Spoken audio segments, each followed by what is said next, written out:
This man's name is Sniffer. His nose is 100 times more sensitive than a dog's. A passenger with a plaster cast on his arm boarded the plane. The smell made Sniffer frown. Sniffer quickly realized that this passenger had first wrapped his arm in gauze and then covered it with a layer of plastic. A tiny detonator was placed on it. The plaster cast was fixed on the outside. In order to increase the destructive power of the detonator, he specially attached a metal frame to increase the explosion pressure. It seemed that he wanted to become a bomb to destroy the plane. Sniffer's analysis took less than a second. At this moment, this passenger passed by Sniffer. The strong smell of explosives made Sniffer even more certain. Sniffer immediately called the flight attendant and said that there was a terrorist carrying a bomb on the plane. The flight attendant hurriedly called the captain. Sniffer told the captain that there was a bomb on the plane. The passenger in seat 32C had a plaster cast on his arm. There was an explosive hidden inside that was powerful enough to destroy a building. The plane would probably fall apart in an instant, so they absolutely couldn't cut the wings. The captain looked at the other passenger and saw that the man didn't look like a terrorist. He had a cast on his arm and looked pitiful, so the captain thought that he couldn't be the one carrying the bomb. The captain sternly warned Sniffer that every passenger had to go through security before boarding the plane, so no one could have brought a bomb on board. If he wanted to light a fire, you would need a lighter, so the lighter wouldn't have gone through security. If it was a remote-controlled bomb, the plane would lose signal and wouldn't be able to detonate. The captain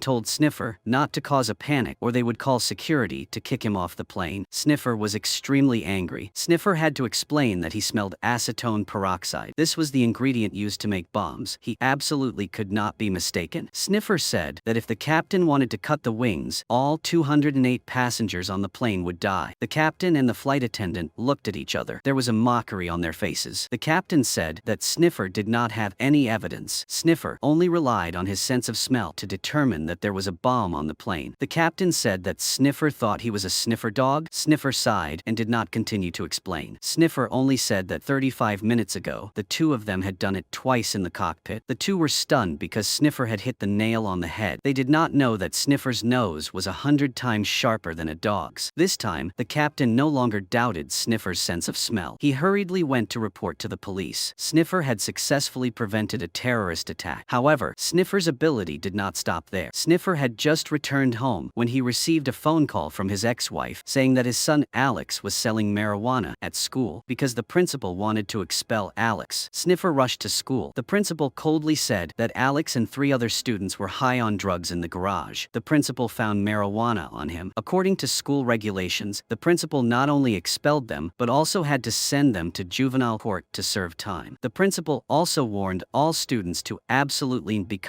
like Alex. Sniffer was not angry, but calmly asked Alex, "Is this marijuana yours?" Alex bowed his head without saying a word. In the principal's eyes, this was clearly an undeniable expression after being caught red-handed. Sniffer's ex-wife quickly checked Alex's wrist. She wanted to see if there was a hidden needle in Alex's hand. Sniffer said that as soon as he walked in, he smelled that Alex did not inject. Alex simply took a few puffs. Then Sniffer removed the nose clip and put on gloves. Sniffer then used tweezers to pick up the bag of marijuana and smell it. Sniffer wore gloves to avoid the smell being destroyed by fireworks. Sniffer smelled the scent of a second person on the bag of marijuana. It was a male student. Sniffer wanted to go to class to find out who had framed Alex. Principal chased after Sniffer, warning him as he ran. Sniffer had no right to search a student's school bag and could not violate a student's privacy. The principal said that Sniffer wanted to go to jail for a vacation. Sniffer ignored those words. Sniffer had to prove Alex's innocence. Sniffer went to the chemistry lab. At this time, the students were doing experiments. When they saw Sniffer suddenly enter, they were all bewildered. Sniffer walked in line by line. The last person who was also the target was the blonde boy. Sniffer picked up the blonde boy's school bag and asked if this was his school bag. The boy was very scared. Sniffer said that it was okay if he didn't admit it. Then, Sniffer dumped all the things in his bag on the table. Sure enough, 3 more bags of marijuana fell out. It turned out that he was the school's big drug dealer. Sniffer coldly said that the principal could now report it to the police. The principal was stunned. He almost ruined the future of an innocent teenager. Sniffer went to the door and suddenly turned around and told the principal that this was not real marijuana, but a low-quality fake. The students burst into laughter. The principal became a joke. Alex saw that everything was exposed, so he didn't need to hide it anymore. Alex said that he told his father that he often wanted to take the blame for his best friend, so he didn't say anything. But this was just a small matter. Sniffer's real identity was a detective. After Sniffer left the school, he received a case of a murder in a locked room. The victim was the owner of an architectural company. The crime scene was not disturbed. The perpetrator also didn't leave any fingerprints. Police officer Victor, who was in charge of the investigation, thought that this was a case caused by an acquaintance of the victim. Sniffer arrived at the scene. Sniffer first smelled the scent of the young police officer standing next to him. This young man was about 25 to 26 years old. He lived in a dormitory and liked to eat sour food. He was drunk the day before. He drank 56 proof whiskey. The young police officer was startled and said, "Are you following me?" Before solving a case, Sniffer always had to show off his skills. Otherwise, he would be considered crazy like on the plane. This time, no one suspected anything. Sniffer gently sniffed in the middle of the living room. The scent in the room transformed into different shapes in his eyes. This was his exclusive skill, scent visualization. When the scent entered Sniffer's nasal cavity, it came into contact with the olfactory epithelium on the nasal mucosa. This olfactory epithelium was like a sensor that would transmit the scent to the brain through the olfactory nerve. The olfactory nerve in the brain is equivalent to the processor responsible for recognizing scent information. The scent eventually forms an image before Sniffer's eyes. Sniffer deduces that this is a murder case. The coffee the victim drank before he died contained digoxin, a heart medication, but overdose will cause cardiac arrest. Sniffer smells cigarette smoke on the sofa. However, the victim has heart disease and never smokes. This cigarette smell must have come from the killer. Through the path of the cigarette smell, Sniffer deduces that the killer is a man, about 45 to 50 years old, who is quitting smoking. Because Sniffer smells that killer's right arm has a nicotine patch used to quit smoking. The killer stole a large bag of €500 bills from the victim. This type of money was printed by a bank in Berlin, because when they made the money, they used aluminum oxide compounds. Sniffer speculated that this was a murder for money. In addition, Sniffer also realized that the killer often went to a salt room, a room with walls made of sea salt. This is a characteristic of Ukraine. It can cause tracheal deviation, which is useful for people who quit smoking. Therefore, as long as they found this salt room, they would catch the killer. Sniffer finished his work and was about to go home when a stray cat fell into his arms. Sniffer was allergic to cats, so he immediately had an allergic rhinitis attack. Sniffer hurriedly went home to get medicine. At this time, Victor called and said that there were more than 500 salt rooms like this in the city. By the time they finished searching, the killer had already run away. Sniffer said that he was having an allergic rhinitis attack and could not leave the house for at least 3 days. Sniffer told Victor to think of a way himself. Victor did not have Sniffer's help, so he could only start with the victim's financial director. Sniffer had said that this case was related to money. After investigating, Victor discovered that the architectural firm had lost €2 million.